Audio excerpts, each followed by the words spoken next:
എൻ്റെ അടുത്ത് ബാഹുലിൻ്റെ എഴുത്തിനെക്കുറിച്ച് ആദ്യം പറയുന്ന ആസിഫ് അലിയാണ്, ആസിക്കയാണ്. ഞാൻ തലവൻ ചെയ്തുകൊണ്ടിരിക്കുന്ന സമയത്ത് വളരെ റാൻഡം ടോക്കിൽ ആസിക പറഞ്ഞു, എടാ അടുത്ത് ചെയ്യാൻ പോകുന്നത് കിഷ്കിന്ധാകാന്ഡം എന്ന് പറഞ്ഞൊരു സിനിമയാണ്, ഭയങ്കര എഴുത്താണ്, അടിപൊളിയാണ്. ഭരദ്വാജ് രംഗൻ ഈ സിനിമയെ വിശേഷിപ്പിച്ചത് ഒരു ഫെമിനിസ്റ്റ് ഡ്രാമ കൂടിയാണെന്നാണ്. അപ്പം പലർക്കും പലരുടെയും അനുഭവങ്ങളിൽ നിന്നായിരിക്കുമല്ലോ സിനിമയിൽ നിന്ന് ടേക്ക് അവേ കിട്ടുന്നത്. എന്തായിരുന്നു രഞ്ജിത്തിന്റെ ടേക്ക് അവേ? ഓഡിയൻസിൻ്റെ പൾസ് അറിയണമെങ്കിൽ നമ്മൾ അവരോട് ഇരുന്ന് കാണുക എന്നുള്ളതാണ് നെക്സ്റ്റ് തിങ്. ഇത് മേക്കേഴ്സിൻ്റെ ഏറ്റവും വലിയ പ്രശ്നം അതായിരിക്കും, ഒരു പോയിന്റ് കഴിയുമ്പോൾ ഇത് ജഡ്ജ് ചെയ്യാൻ പറ്റില്ല. അതുകൊണ്ടായിരിക്കും എപ്പോഴും ഇതിനൊരു ക്ലോസ്ഡ് പ്രിവ്യൂ വയ്ക്കുന്നതൊക്കെ നമ്മൾ കാണുന്നത്. ഈ തിയേറ്റർ വിസിറ്റിന് പോകും. ഇപ്പോൾ രാഗം തിയേറ്ററിൽ പോയി നമ്മൾ പുറത്ത് വെയിറ്റ് ചെയ്യും. അപ്പം ഇതിൻ്റെ ഒരു ക്രൂഷ്യൽ ക്ലൈമാക്സ് പോർഷൻ ഉണ്ടല്ലോ, റിവീൽ, ആ പോർഷനിൽ പുറത്ത് നിൽക്കുമ്പം അവർ എല്ലാവരും കൂടെ ഒരു വിളി വിളിക്കുമ്പോൾ ഉണ്ടാകുന്നൊരു ഫീൽ ഉണ്ടല്ലോ, അപ്പോൾ മനസ്സിലായി ഓക്കെ വർക്കായി. ചലഞ്ചസ് ഇതെങ്ങനെ ഫൈറ്റ് ചെയ്യും, അല്ലെങ്കിൽ ഈ ടെറയിൽ ഇതെങ്ങനെയാണ് നമ്മൾ ചെയ്യാൻ പോകുന്നത് എന്നുള്ളതാണ്. സന്ദീപ് ഓൾറെഡി ആലപ്പുഴ ജിംഖാന കഴിഞ്ഞിട്ടാണ് വരുന്നത്. പുള്ളിക്കാരനത് നിസ്സാരമായി സെറ്റ് ചെയ്യാം. ഇങ്ങനെ ഇരിക്കുക നോക്കിയപ്പോൾ ലാലേട്ടനെ നോക്കിയിട്ട് നമ്മളെവിടെയെങ്കിലും കണ്ടിട്ടുണ്ടോ മോനെ, എവിടെയെങ്കിലും കണ്ടിട്ടുണ്ടോ എന്ന് ചോദിച്ചു. കുഞ്ഞാലി മരക്കാറിൽ ഞാൻ വന്നായിരുന്ന ഒരു ചെറിയ സീനിൽ എന്തൊക്കെയുണ്ട് വിശേഷം, അങ്ങനെ ഭയങ്കര ലൈവായി. പുള്ളി കുറേ നേരം സംസാരിച്ചപ്പോഴേക്കും മനുഷ്യേച്ചി വന്നു, അപ്പോഴേക്കും ബ്രേക്കായി. അല്ലെങ്കിൽ കുറച്ചുകൂടെ സമയം കിട്ടിയേനെ. നമുക്ക് എത്ര സ്കില്ലുണ്ടെന്ന് പറഞ്ഞാലും നമ്മളൊരു ടീം പ്ലെയർ അല്ല. അവനെ വിളിച്ചാൽ എൻ്റെ അമ്മയെ ശല്യമായിരിക്കും തോന്നിക്കഴിഞ്ഞാൽ ആരും വിളിക്കില്ല, നമ്മളും വിളിക്കില്ലല്ലോ, ആരും വിളിക്കില്ല. അപ്പോൾ ബീങ് എ ടീം പ്ലെയർ ഒരു കംഫർട്ട് സോണിലേക്ക് ഉണ്ടാവുക എന്ന് പറയുന്നത് ഭയങ്കര ഇമ്പോർട്ടൻ്റ് ആണ്. നമ്മൾ കുറച്ചുകൂടെ ഫ്ലെക്സിബിൾ ആയിരിക്കണം. നമ്മളിപ്പോൾ IT വർക്ക് ചെയ്യുന്നു, അല്ലെങ്കിൽ ഏതൊരു ഇൻഡസ്ട്രി വർക്ക് ചെയ്യുന്നു, 10 വർഷം വർക്ക് ചെയ്ത് കഴിയുമ്പോൾ 10 വർഷത്തെ എക്സ്പീരിയൻസ് ഇല്ലേ എന്ന് ചോദിക്കും, ഇല്ലേ? പക്ഷേ സിനിമയിൽ അങ്ങനെയില്ല. What is your last film, that is you. അപ്പോൾ 10 വർഷം വർക്ക് ചെയ്തൊന്നും ഒരു ഫാക്ടറേ അല്ല. ഇതിങ്ങനെ നമ്മളത് പ്രോഗ്രസ്ഡായി നമ്മൾ മറ്റേ ലൈം ലൈറ്റ് പിടിച്ചെടുത്ത് ലാസ്റ്റ് പടം ഹിറ്റാക്കുക, അതുകൊണ്ട് ഈ പടം കിട്ടുക, അങ്ങനെ പോകാൻ പറ്റും. എക്കോ സിനിമയുടെ മുഴക്കം കേരളത്തിൽ അങ്ങോളം ഇങ്ങോളം ഇപ്പോഴും അലയടിച്ചുകൊണ്ടിരിക്കുകയാണ്. സിനിമയിലെ പ്രോമിനൻ്റ് ആയിട്ടുള്ള കഥാപാത്രം സോമനെ അവതരിപ്പിച്ച രഞ്ജിത്ത് ശേഖറാണ് ഇന്ന് നമ്മോടൊപ്പം. Thank you so much. Ranjith, ഇപ്പോൾ നമ്മളുടെ കരിയറിൽ ഒരു ബ്രേക്കൗട്ട് കഥാപാത്രം കിട്ടാന്ന് പറഞ്ഞാൽ അത് ഈ കഠിനാധ്വാനത്തിനോടൊപ്പം തന്നെ അത് വലിയൊരു ഭാഗ്യവും കൂടിയാണ്. ഇപ്പോൾ ബ്രേക്കൗട്ട് റോള് കിട്ടുമ്പോൾ തന്നെ ചിലപ്പോൾ നമുക്ക് ഒരുപാട് അവസരങ്ങൾ വരും, നമുക്കതിൽ ഒരുപാട് സന്തോഷം വരും. അതേസമയം തന്നെ നമ്മൾ കൂടുതൽ ജാഗ്രതയോടെ മുന്നേറേണ്ട ഒരു പ്രഷറും കാണും. ഇപ്പം എന്താണ് രഞ്ജിത്തിന് ഫീൽ ചെയ്യുന്നത്? ഇപ്പം സന്തോഷമാണ് മേജർലി ഫീൽ ചെയ്യുന്നത്. ഇപ്പം ഞാൻ ഈ പടത്തിലേക്ക് വരാനായിട്ടുള്ള റീസൺ കേരള ക്രൈം ഫയൽസ് ആണ്. കേരള ക്രൈം ഫയൽസിലേക്ക് വരാനായിട്ടുള്ള റീസൺ അതിന് മുന്നേ ചെയ്ത പടങ്ങളാണ്. അപ്പം ഓരോ പടങ്ങളായിരുന്നു എൻ്റെ ഒരു സ്റ്റെപ്പിംഗ് സ്റ്റോൺ എന്ന് വേണമെങ്കിൽ പറയാം. KCF ഉണ്ടായിരുന്ന എന്നെ ബാഹുലാണ് അതിൻ്റെ സ്ക്രിപ്റ്റ് ചെയ്തിരിക്കുന്നത്. ബാഹുലിന് അതിനിടയിൽ നമ്മൾ കുറച്ചുകൂടെ സിങ്ക് ആവുന്നു. പുള്ളിയുടെ ഡയലോഗ്സ് എനിക്ക് കുറച്ചുകൂടെ പറ്റുമെന്ന് തോന്നി പുള്ളിക്കാരന്. എന്നിട്ട് അപ്പം ഇത് ഓണായി എന്നറിഞ്ഞ പോയിന്റിൽ ഞാൻ ചുമ്മാ പുള്ളിക്കാരനെ ചോദിച്ചാലോ, ഒരു റോള് ചോദിച്ചാലോ എന്നുള്ളൊരു പോയിന്റിൽ ഒരു ദിവസം മീറ്റ് ചെയ്തപ്പം പുള്ളി ചോദിച്ചു, മാർച്ച് ഏപ്രിൽ എന്താ നിങ്ങളുടെ പരിപാടി എന്ന് ചോദിച്ചു. ഞാൻ പറഞ്ഞു എനിക്കൊരു പരിപാടിയില്ല. എന്നാൽ ഇങ്ങനെ ഒരു പരിപാടി ഉണ്ട്, ചെയ്താലോ എന്നോ, ഉറപ്പായിട്ടും ഓണാണ്, റെഡിയാണ് എന്ന് പറഞ്ഞിട്ടാണ് ഞാൻ ഇതിലേക്ക് വരുന്നത്. സ്വാഭാവികമായിട്ടും ഇതുവരെ ചെയ്ത പടങ്ങളാണ് ഈ പടത്തിലേക്കുള്ള എന്നെ നയിച്ചത് ശരിക്കും പറഞ്ഞാൽ. ഇപ്പോൾ KCLൻ്റെ സ്ക്രിപ്റ്റ് വായിച്ചപ്പോൾ തന്നെ ഇത് എന്ത് സ്ക്രിപ്റ്റാണെന്ന് ചോദിച്ചായിരുന്നു അല്ലേ? അതുപോലെ തന്നെ ഒരു ഇല അനങ്ങുന്നത് വരെ ബാഹുല് വളരെ മനോഹരമായിട്ടാണ് എഴുതുന്നതെന്ന് പറഞ്ഞിട്ടുണ്ടായിരുന്നു.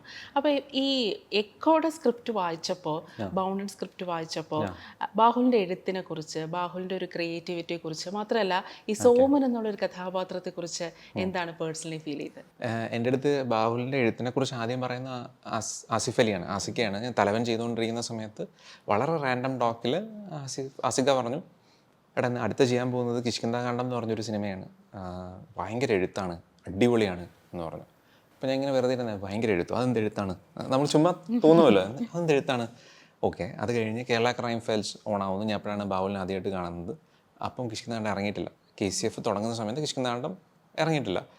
അപ്പം എനിക്ക് പുള്ളിയുടെ ഡെപ്ത് അറിയില്ല. അപ്പം ഇത് വായിക്കാൻ തന്നു, ഞാനിത് വായിച്ചപ്പോൾ എനിക്ക് മനസ്സിലായി പുള്ളി എന്തുകൊണ്ടാണ്, ആസിക എന്തുകൊണ്ടാണ് ഇത് ഭയങ്കര എഴുത്തെന്ന് പറയുന്നത് എന്നുള്ളത്.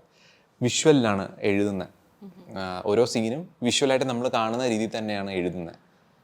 അതിന് ചുറ്റുപാടും എൻവയോൺമെൻറ്റും ആൾക്കാരുടെ ഒരു മാനറിസംസും എല്ലാം ഉണ്ടാവും അതിനകത്ത്. അപ്പോൾ നമുക്കത് പിക്ചർ ചെയ്യാൻ പറ്റും പുള്ളി എഴുതിയിരിക്കുന്നത്. അങ്ങനെയാണ് കേരള ക്രൈം ഫയൽസ് വായിച്ചപ്പോൾ തന്നെ ഓക്കെ, ഇതെങ്ങനെയാണ് ഷൂട്ട് ചെയ്യാൻ പോകുന്നത്, കാരണം അതിൽ പട്ടികൾ പല കാര്യങ്ങളും ചെയ്യുന്നുണ്ട്. അപ്പം തന്നെ ഇതെന്തുമാത്രം എളുപ്പമായിരിക്കും എന്നുള്ള ആലോചന ഉണ്ടായിരുന്നു. മാത്രമല്ല ഡെപ്ത് നമുക്ക് അറിയാൻ പറ്റുന്നുണ്ടായിരുന്നു. ഇത് കഴിഞ്ഞ് അത് സക്സസ്ഫുൾ ആയി കഴിഞ്ഞപ്പോഴേക്കും ഇത് വായിക്കാൻ പോയി. ഇത് വായിക്കാൻ പോയപ്പോൾ ഇത് അന്നുണ്ടായിരുന്നതേ അല്ല, അതിൽ കുറച്ച് പട്ടികളുള്ളെങ്കിൽ ഇതിൽ മൊത്തം പട്ടികളാണ്. പട്ടികൾ പല കാര്യങ്ങളാണ് ചെയ്യുന്നത്. അപ്പം ഇതെങ്ങനെയാണ് ഷൂട്ട് ചെയ്യാൻ പോകുന്നത്? ഇത് മറ്റേതിൽ കുറച്ചുകൂടെ ടെറൈൻ നമുക്കറിയാവുന്ന ടെറൈനാണ്, കൊച്ചിയിൽ നടക്കുന്നു എന്നുള്ളൊരു കഥയാണ്. ഇത് നമുക്ക് അറിഞ്ഞുകൂടാത്ത ടെറൈൻ, കുറേ അറിഞ്ഞുകൂടാത്ത ആൾക്കാർ, കുറേ അതായത് ഈ പറഞ്ഞ പോലെ ഇന്ത്യൻ അല്ലാത്ത ആൾക്കാർ, മലേഷ്യ എന്നൊക്കെ വരുന്നത്, അതൊന്നും നമ്മൾ കണ്ടിട്ടില്ല. എല്ലാം ഫ്രഷാണ്. ഇതിലുള്ള സാധാരണ ക്യാരക്ടേഴ്സെങ്കിലും നമുക്കറിയാവുന്ന ആൾക്കാർ വരാറുണ്ട്. ഇതിൽ ക്യാരക്ടേഴ്സ് ഉൾപ്പെടെ എല്ലാം ഫ്രഷായിരുന്നു. അപ്പം ഭയങ്കര ഹൈ ആയിരുന്നു. ഇതിലുള്ളായിരുന്ന ഒരു സാധനം ഉണ്ടായിരുന്നുള്ളത് വായിച്ചു കഴിഞ്ഞപ്പോൾ, ക്ലൈമാക്സ് പല കാര്യങ്ങളും പറയാത്തത് കൊണ്ട് മലയാളി ഓഡിയൻസ് എങ്ങനെ എടുക്കും എന്നുള്ളതായിരുന്നു എൻ്റെ ഡൗട്ട് പേഴ്സണലി. അതിൽ അവർ ഒരു ഡൗട്ടും ഉണ്ടായിരുന്നില്ല. ഇത് ഓക്കെ ആണോ, ഇത്രയും മതിയോ, നമ്മൾ കുറച്ചുകൂടെ പറയണ്ടേ, ഇത്രയും വളർന്നോ, ഓഡിയൻസ് വളർന്നോ എന്നുള്ളതായിരുന്നു എൻ്റെ പേഴ്സണൽ ഡൗട്ട്. കാരണം ഒരു കൊമേഴ്ഷ്യൽ വൈബിലിറ്റി വേണ്ടേ ഒരു പടത്തിന് എന്നുള്ളത്. പക്ഷെ വളർന്നു. അത് ഈ പടം ഇറങ്ങിയപ്പോൾ എനിക്ക് മനസ്സിലായി, okay, never under estimate the power of audience എന്ന് പറയുന്നത്. അതായത് ഇതിപ്പോൾ നമ്മൾ പല കാര്യങ്ങളും പറഞ്ഞിട്ടില്ലെങ്കിൽ അത് അവർ തന്നെ അത് എടുക്കുന്നുണ്ട്. അത് ഞാൻ പറഞ്ഞത് എല്ലാ കാറ്റഗറി ഓഫ് ആൾക്കാരും അല്ല കേട്ടോ ഞാൻ പറഞ്ഞത്. പക്ഷേ നമുക്ക് ആ സിനിമ കഴിയുമ്പോൾ ഓഡിയൻസിനോടൊപ്പം സിനിമാ തിയേറ്ററിന് പുറത്തും ആ സിനിമ കൂടെ വരെയാണ്. ഇപ്പം എല്ലാം സ്പൂൺ ഫീഡ് കൊടുക്കുകയാണെങ്കിൽ പടം അവിടെ ഉപേക്ഷിച്ച് ആൾക്കാർ അവരെ പടം നോക്കി പോകും. ഇത് വീട്ടിലെത്തിക്കഴിഞ്ഞാലും തൊട്ടടുത്ത ദിവസവും അതെന്താ അങ്ങനെ, ഇതെന്താ ഇങ്ങനെ ഇങ്ങനെ ചിന്തിച്ചുകൊണ്ടിരിക്കും. ഒരു പസിൽ സോൾവ് ചെയ്യുന്ന പോലെയാണ്. അത് നമുക്ക് ഇഷ്ടമാണ്, ഇങ്ങനെ പസിൽ സോൾവ് ചെയ്ത് പോവാൻ, അല്ലേ? അതാണ്. പക്ഷെ നമ്മൾ സ്ക്രിപ്റ്റ് വായിക്കുന്ന സമയത്ത് ഇത് ഫീൽ ചെയ്യില്ല. നമുക്ക് ഭയങ്കര നമ്മൾ ജഡ്ജ്മെന്റലായിരിക്കും. ഇത് വർക്ക് ആവില്ലേ, വർക്ക് ആവുന്നില്ലെങ്കിൽ എന്തുകൊണ്ടായിരിക്കും, വർക്ക് ആകുന്നുണ്ടെങ്കിൽ എന്തുകൊണ്ടായിരിക്കും. കാരണം നമ്മളൊരു ഓഡിയൻ ആയിട്ടായിരിക്കില്ല നമ്മളത് വായിക്കുന്നത്. അപ്പോൾ അത് ഭയങ്കര ടഫാണ്. അങ്ങനെ ഒരു ജഡ്ജ്മെന്റിലേക്ക് എത്താൻ ടഫാണ്. ഇത് വേണോ വേണ്ടേ? പക്ഷെ ഇത് വേണ്ട എന്നുള്ളതാണ് നമ്മളൊരു എന്താ പറയുക, ഒരു സ്റ്റെപ്പാണ് നമ്മൾ വയ്ക്കുന്നത്. വേണ്ട എന്ന് പറയുന്നിടത്ത് ഒരു സ്റ്റെപ്പ് വയ്ക്കുവാണ്. നമ്മൾ കുറച്ചുകൂടെ പ്രോഗ്രസ്ഡ് ആവുകയാണ്. ഇനിയും ഇങ്ങനത്തെ എക്സ്പെരിമെൻറ്റ്സ് ചെയ്യാനായിട്ടുള്ള സിനിമകൾ വരും എന്നുള്ളത്. ഇതുപോലത്തെ എന്നല്ല ഞാൻ പറയുന്നത്, പക്ഷെ കുറച്ചുകൂടെ എക്സ്പെരിമെൻ്റൽ ആയിട്ടുള്ള സിനിമകൾ വരാം എന്നുള്ളതാണ്. അത് ഓഡിയൻസ് അത്രയും പ്രോഗ്രസ്ഡ് ആയോ എന്നുള്ളതായിരുന്നു എൻ്റെ ക്വസ്റ്റ്യൻ. ആൻഡ് ഹെൻസ് പ്രൂവ്ഡ് ആയി എന്നുള്ളതാണ് ഈ പടം ഇറങ്ങിയപ്പോൾ എനിക്ക് മനസ്സിലായത്. ഇപ്പം ഓഡിയൻസിൻ്റെ ഒരു ഇതിൽ കാണുകയാണെങ്കിൽ, ഇപ്പം സിനിമയിലെ അഭിനേതാവെന്നുള്ളൊരു ഇതിൽ വായിച്ചപ്പോഴായിരുന്നു ഇങ്ങനെ ചില പ്രശ്നങ്ങൾ ഉണ്ടാവൂ എന്നുള്ളൊരു ഡൗട്ട് തോന്നിയത്. ഇപ്പോൾ ഒരു ഓഡിയനായിട്ട് ആ സിനിമ വാച്ച് ചെയ്തപ്പോൾ എന്തായിരുന്നു സിനിമയിൽ നിന്ന് കിട്ടിയ ഒരു take away? Film critic Bharadwaj Rangan ഈ സിനിമയെ വിശേഷിപ്പിച്ചത് ഒരു ഫെമിനിസ്റ്റ് ഡ്രാമ കൂടിയാണെന്നാണ്. അപ്പം പലർക്കും പലരുടെയും അനുഭവങ്ങളിൽ നിന്നായിരിക്കുമല്ലോ സിനിമയിൽ നിന്ന് ടേക്ക് അവേ കിട്ടുന്നത്. എന്തായിരുന്നു രഞ്ജിത്തിൻ്റെ ടേക്ക് അവേ? ബേസിക്കലി എൻ്റെ പ്രശ്നം എന്ന് പറയുന്നത്, നമ്മൾ പറഞ്ഞാൽ വായിച്ച് നമ്മൾ അതിൻ്റെ ഷൂട്ടിംഗ് പ്രോസസ്സ് കണ്ട് ചിലപ്പോൾ അതിന് മുന്നേ ഒരു വേർഷനൊക്കെ കണ്ടു കഴിഞ്ഞാൽ എനിക്കൊരു ഓഡിയനായിട്ട് ജഡ്ജ് ചെയ്യാൻ പാടാം. കാരണം സൈക്കോളജിക്കലി ഞാൻ മാനിപ്പുലേറ്റഡ് ആയി. കുറച്ചുകൂടെ പേഴ്സണൽ ആണെങ്കിൽ നമ്മൾ ഇത് വർക്ക് ആവും എന്നുള്ള ലെവലായിരിക്കും. അപ്പം നമുക്ക് ഒരിക്കലും ഒരു ഓഡിയനായിട്ട് ജഡ്ജ് ചെയ്യാൻ പറ്റില്ല. പിന്നെ ഉള്ളതെന്ന് പറയുന്നത്, ഓഡിയൻസിൻ്റെ പൾസ് അറിയണമെങ്കിൽ നമ്മൾ അവരോട് ഇരുന്ന് കാണുക എന്നുള്ളതാണ് നെക്സ്റ്റ് തിങ്. ഇത് മേക്കേഴ്സിൻ്റെ ഏറ്റവും വലിയ പ്രശ്നം അതായിരിക്കും. ഒരു പോയിന്റ് കഴിയുമ്പോൾ ഇത് ജഡ്ജ് ചെയ്യാൻ പറ്റില്ല. അതുകൊണ്ടായിരിക്കും എപ്പോഴും ഇതിനൊരു ക്ലോസ്ഡ് പ്രിവ്യൂ വയ്ക്കുന്നതൊക്കെ നമ്മൾ കാണുന്നത്. ഇതൊന്നും അറിയാത്ത, ഈ വേൾഡ് ഒന്നും കാണാത്ത, വായിക്കാത്ത ഒരാൾ വന്നിട്ട് ഈ പടം കാണുമ്പോൾ അയാളായിരിക്കും ഇതൊരു ഫ്രഷ് വാച്ചായിട്ട് നമുക്ക് ഫീൽ ചെയ്യുന്നത്. അയാൾ പറഞ്ഞു തരും, എടാ ഇതെനിക്ക് വർക്കല്ല, അല്ലെങ്കിൽ ഇത് വർക്കാണ് എന്ന് കിട്ടുന്നത്. ബീങ് എൻ ഓഡിയൻ എനിക്കത് പാടാം. എൻ്റെ പ്രശ്നമായിരിക്കും. അതെനിക്ക് കിട്ടിയത് നമ്മൾ ഈ തിയേറ്റർ വിസിറ്റിന് പോയല്ലോ. പ്രിവ്യൂവിനും കുറച്ചുകൂടെ ഒരു എന്താ പറയുക, ഒരു പ്രിവ്യൂ ഉണ്ടായിരുന്നു. അത് ക്ലോസ്ഡ് ആയിട്ടുള്ള ഒരു പ്രിവ്യൂ ആയിരുന്നു. അതിൽ ഓൾറെഡി സിനി ഫയൽസിലുള്ള ആൾക്കാരാണ് വന്നിരിക്കുന്നത്. അപ്പോഴും നമുക്ക് പൾസ് അറിയാൻ പറ്റില്ല. ഇത് അറിഞ്ഞത് ഈ തിയേറ്റർ വിസിറ്റിന് പോകും. ഇപ്പോൾ രാഗം തിയേറ്ററിൽ പോയി നമ്മൾ പുറത്ത് വെയിറ്റ് ചെയ്യുക. അപ്പം ഇതിൻ്റെ ഒരു ക്രൂഷ്യൽ ക്ലൈമാക്സ് പോർഷൻ ഉണ്ടല്ലോ, റിവീൽ. ആ പോർഷനിൽ പുറത്ത് നിൽക്കുമ്പം അവർ എല്ലാവരും കൂടെ ഒരു വിളി വിളിക്കുമ്പോൾ ഉണ്ടാകുന്നൊരു ഫീൽ ഉണ്ടല്ലോ. അപ്പോൾ മനസ്സിലായി, ഓക്കെ, അതാണ് ടേക്ക് അവേ. ശരിക്കും പറഞ്ഞാൽ ഓഡിയൻസിൻ്റെ ഒരു റിയാക്ഷനാണ് ആ പടത്തിൻ്റെ ഹൈ, നമ്മുടെ ഹൈ. ഇപ്പം രഞ്ജിത്തിൻ്റെ ഏറ്റവും പ്രോമിനൻ്റ് ആയിട്ടുള്ള, അതേസമയം ഒരു നടനെ സംബന്ധിച്ചിടത്തോളം ഏറ്റവും ചാലഞ്ചിങ്ങും റിസ്കിയും ആയിട്ടുള്ളൊരു ടാസ്ക്കാണ് ഈ സിനിമയിലുണ്ടായിരുന്നത്. രഞ്ജിത്തും സന്ദീപും തമ്മിലുള്ള ഫൈറ്റ്. അപ്പോൾ ആ ഫൈറ്റിൽ എങ്ങനെയായിരുന്നു? കാരണം നമ്മളൊരു ടെറൈൻ എന്ന് പറഞ്ഞ ഒരു കാടിൻ്റെ പശ്ചാത്തലമാണ്.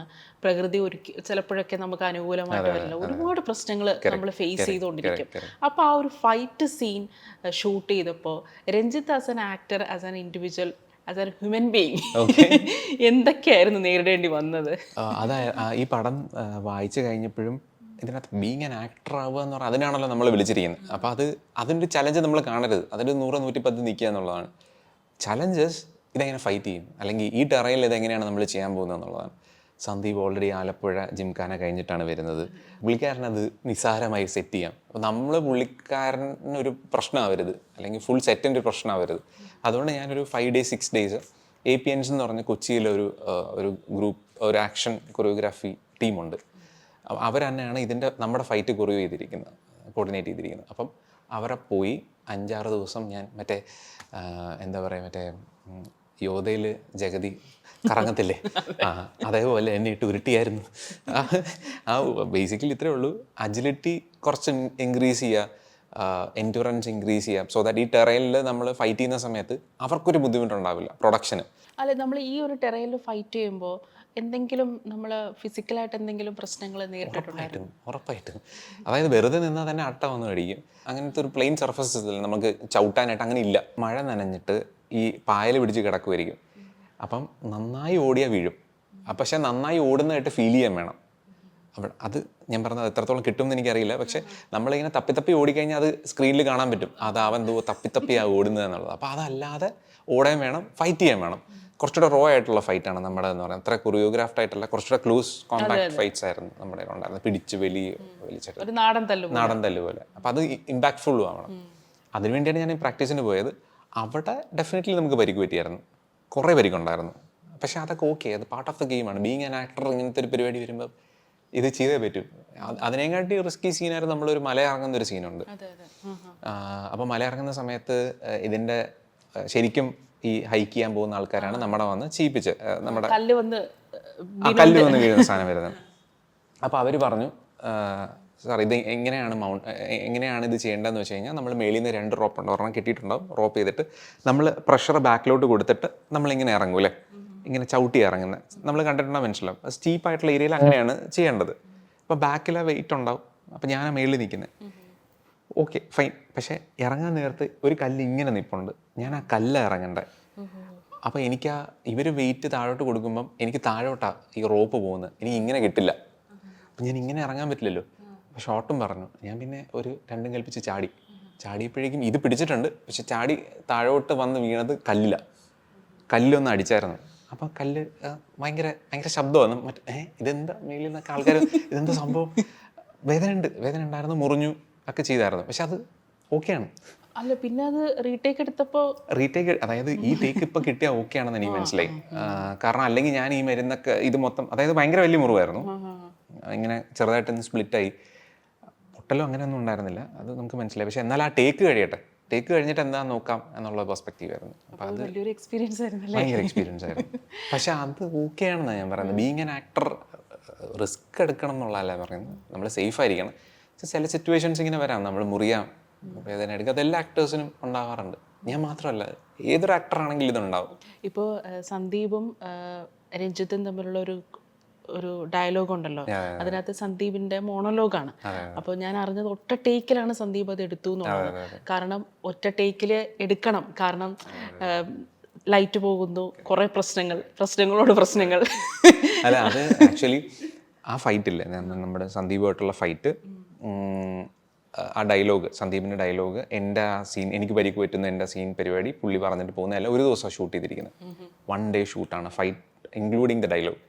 അപ്പോൾ അവിടെ വേറെ ഓൾട്ടർനേറ്റീവ്സ് ഒന്നുമില്ല. അപ്പം വരുന്നു, ആ ഡയലോഗ് പറയാനും മൊത്തം പരിപാടിക്ക് ഏകദേശം 1.5 മണിക്കൂർ നമ്മൾ സ്പെൻഡ് ചെയ്തിട്ടുണ്ടാവും. അത് കുറേ ആക്ഷൻ കഴിഞ്ഞിട്ടാണ് വരുന്നത്, എല്ലാവരും തളർന്നായിരിക്കുന്നത്, സർക്യൂട്ട് പോയിട്ടായിരിക്കുന്നത്. പക്ഷെ അവിടെ വന്നു പുള്ളി പറഞ്ഞു, എടാ ഓക്കെ. അപ്പം എൻ്റെ ഏറ്റവും ഇഷ്ടപ്പെട്ട ഒരു പോയിന്റ് എന്ന് പറയുന്നത്, അത് എഴുതിയിട്ടില്ലായിരുന്നു ആക്ച്വലി, എനിക്ക് പരിക്ക് പറ്റുന്നു എന്നുള്ളതായിരുന്നു. അപ്പം അതാണ് എൻ്റെ ഏറ്റവും വലിയ ടേക്ക് അവേ ആയിട്ടുള്ള, സിനിമയിൽ എന്താണ് നിങ്ങൾക്ക് ഏറ്റവും എനർജി തരുന്നതെന്ന് വെച്ചാൽ ആ സീനായിരിക്കാം. അപ്പോൾ എൻ്റെ അടുത്ത് ഞാൻ ബാലജിയോട് ചോദിച്ചു, ബാലജി ഇത് എഴുതിയിട്ടില്ല, എന്താ ചെയ്യേണ്ടതെന്നുള്ളത്. അപ്പം നിങ്ങൾ എന്തായിരിക്കും ചെയ്യുന്നതെന്ന് ചോദിച്ചു. ഞാൻ പറഞ്ഞത് ചിലപ്പോൾ ഇങ്ങനെ ആയിരിക്കും. അതിൻ്റെ റെഫറൻസ് ഉണ്ടായിരുന്നില്ല, ഞാൻ കുറേ സെർച്ച് ചെയ്തിട്ട്. അപ്പം പിന്നെ ഞാൻ മനസ്സിലാക്കി, ഓക്കെ ഇങ്ങനെ ആയിരിക്കും ആൾക്കാർ പെരുമാറുക എന്നുള്ളത്. അത് ഇട്ടിട്ട് ഞാൻ പറഞ്ഞു, ഇങ്ങനെ ആയിരിക്കും, ഞാൻ ഇവിടെ പോയി ഇരിക്കുന്നുണ്ടാവും, അവിടെ നിന്ന് നടന്ന് അപ്പുറത്ത് പോകും, അവിടെ ആയിരിക്കും കിടക്കുന്നുണ്ടാവും എന്ന് പറഞ്ഞിട്ട് പുള്ളി അത് വെച്ചിട്ടായിരുന്നു ക്യാമറ സെറ്റ് ചെയ്തത്.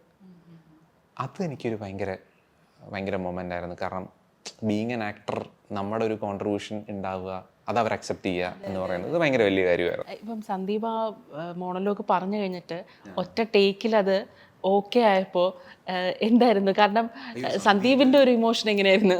സന്ദീപ് ഇത് പുട്ട് പോലെ ചെയ്യുന്ന ഒരാളാണ്.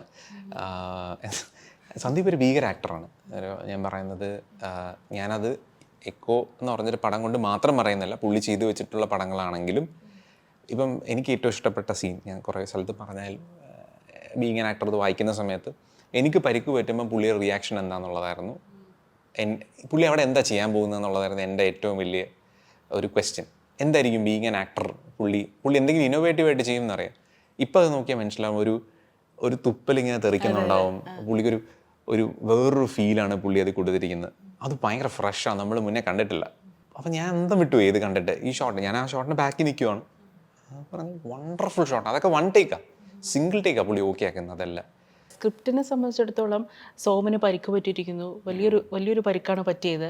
അപ്പോൾ ഇപ്പം സന്ദീപ് പറയുന്ന ഡയലോഗാണ്, സന്ദീപിൻ്റെ മോണോലോഗ് പറയുമ്പോൾ ഈ സോമൻ എന്നൊരു കഥാപാത്രം അയാൾക്ക് അത് ദഹിക്കണമെന്നില്ല. അയാൾക്ക് ചിലപ്പോൾ കാണാൻ പോലും പറ്റിയെന്നിരിക്കില്ല, കാഴ്ച പോലും മങ്ങിയിരിക്കുകയായിരിക്കും, കേൾക്കാൻ പോലും സാധിച്ചെന്നിരിക്കത്തില്ല.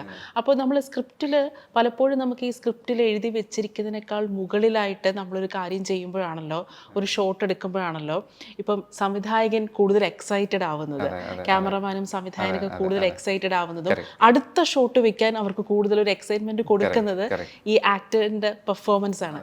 അപ്പോൾ സോമൻ എന്നുള്ളൊരു കഥാപാത്രം ആ ഒരു മൊമെന്റിലൂടെ പോയപ്പോൾ ഉള്ള അയാളുടെ ഒരു എന്തായിരുന്നു, എനിക്ക് ഈ ഷോട്ട് എങ്ങനെ എനിക്ക് ചെയ്യാം, ബാഹുല് പറഞ്ഞതിനെക്കാട്ടി അപ്പുറത്തായിട്ട് ഇതിനകത്ത് എന്തെനിക്ക് ചെയ്യാം. കാരണം ആസ് ആൻ ഓഡിയൻസ് ഞാനത് കണ്ടപ്പോൾ, ദൈവമേ ഇയാൾക്ക് എന്തെങ്കിലും പറ്റുമോ, ഇയാൾ മരിച്ചുവോ, ഇയാൾ ആരെങ്കിലും രക്ഷിക്കുമോ സന്ദീപ് പോയി കഴിഞ്ഞിട്ട് എന്നുള്ള ഒരു ഇതുണ്ടായിരുന്നു. കാരണം ആ കഥാപാത്രത്തിന് ഇനി എന്തായിരിക്കും സംഭവിക്കുക എന്നുള്ളൊരു തോട്ടും കൂടി രഞ്ജിത്തിനുണ്ടായിരുന്നു. അപ്പോൾ നമ്മളെപ്പോഴും ചിന്തിക്കുമ്പോൾ നമ്മുടെ ആസ് എ ക്യാരക്ടർ നമ്മുടേതായിരിക്കും കൂടുതൽ ചിന്തിക്കുക.